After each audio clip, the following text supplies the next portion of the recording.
جیسے کہ ہم نے میدان کربلا میں گرمی کی شدت کے پہلے ہم نے 2 بند کی تشریح کی ہے. اب ہم بند نمبر 3 دیکھتے ہیں. آب رواں سے منہ نہ اٹھاتے تھے جانور، جنگل میں چھپتے پھرتے تھے طائر ادھر ادھر.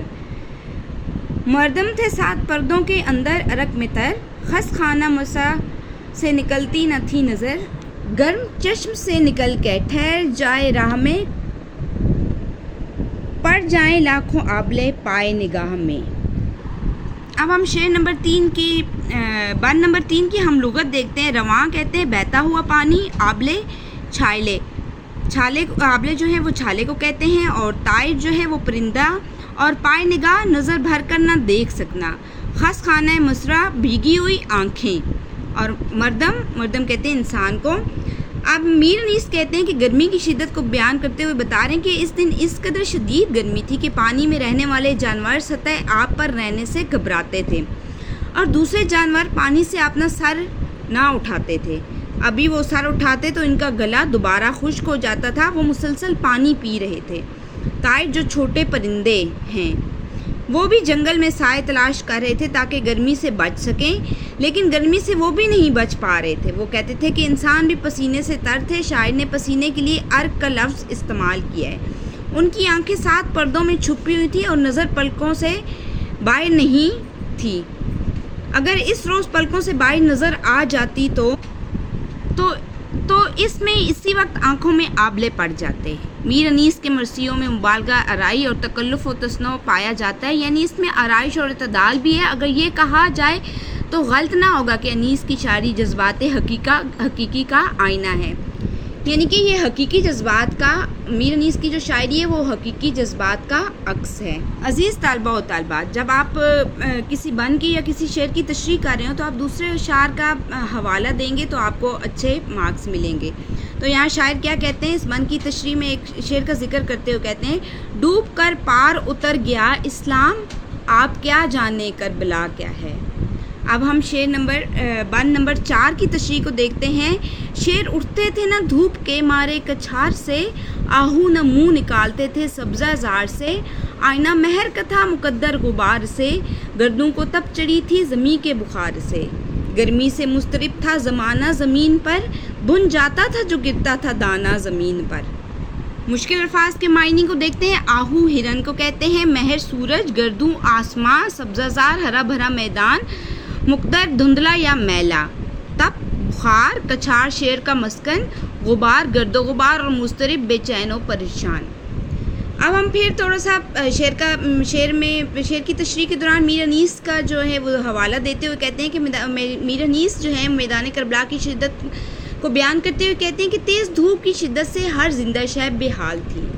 یعنی شیر جیسا درندہ بھی گرمی کی شدت کی وجہ سے اپنے ٹھکانے میں چھپا ہوا بیٹھا تھا، اور ہرن جیسا تیز رفتار جانور بھی سبزہ زار یعنی ہرے بھرے میدانوں سے منہ باہر نہیں نکال پا رہے تھے. وہ گھنے درختوں میں ہی عافیت سمجھ رہے تھے. وہ سورج جو کہ صاف شفاف آئینے کی طرح چمکتا تھا، گرد و غبار کے بادلوں نے اسے دھندلا اور میلا کر رکھا تھا.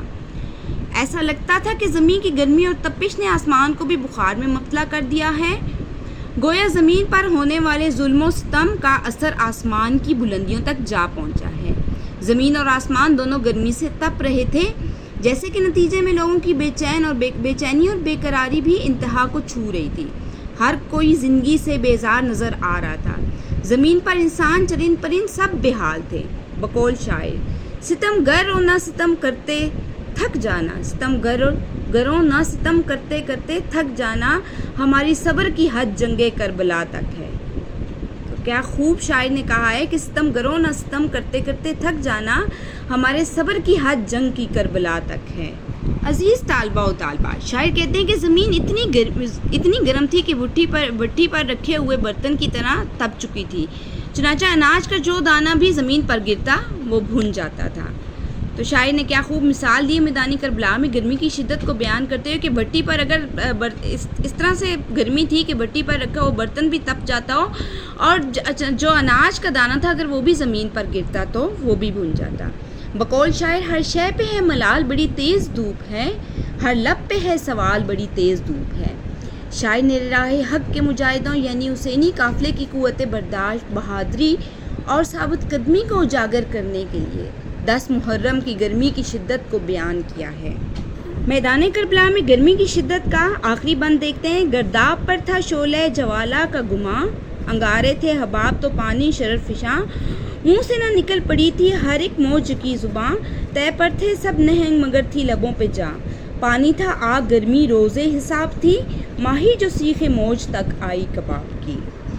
مشکل الفاظ کے معنی کو دیکھتے ہیں۔ گرداب کہتے ہیں پانی میں بھنور کو، حباب جو ہے وہ بلبلا ہے، ماہی مچھلی کو کہتے ہیں، شعلہ جواں آگ کا چکر، شرر فشاں چنگاریاں برسانے والا، مگرمچھ نہنگ کہتے ہیں مگرمچھ کو، اور شعلہ جواں آگ کا چکر، روز حساب قیامت کا دن۔ تشریح کو دیکھتے ہیں۔ اس بند میں میر انیس کہتے ہیں کہ قیامت خیز گرمی کے اثرات صرف خشکی پاری نہیں ہو رہے تھے بلکہ دریا کا پانی بھی ابل رہا تھا اور اس میں موجود بھنور پر گھومتے ہوئے شعلے کا گماں ہوتا تھا۔ گویا پانی اتنا گرم ہو چکا تھا کہ گرداب پر دہکتے ہوئے الاؤ اور گھومتے ہوئے شعلے کا گماں ہوتا تھا۔ پانی میں جو بلبلے بنتے تھے وہ بھی کسی دہکتے ہوئے انگارے سے کم نہ تھے۔ دہکتے ہوئے انگارے سے کم نہ تھے۔ دریا کا پانی بھی آگ برسا رہا تھا۔ دریا کی موجیں بھی گرمی کی وجہ سے پریشان تھیں۔ مگرمچھ جیسے بڑے جانور بھی زیر آب پناہ لینے پر مجبور تھے، پھر بھی ان کی جان لبوں پر آئی ہوئی تھی۔ پانی آگ کی مانند گرم تھا اور اتنی شدید گرمی تھی کہ قیامت کا گماں ہوتا تھا۔ بقول شاعر: بلبلے کوئلے تھے جلتے ہوئے اور پانی شرر فشاں تھا بہت۔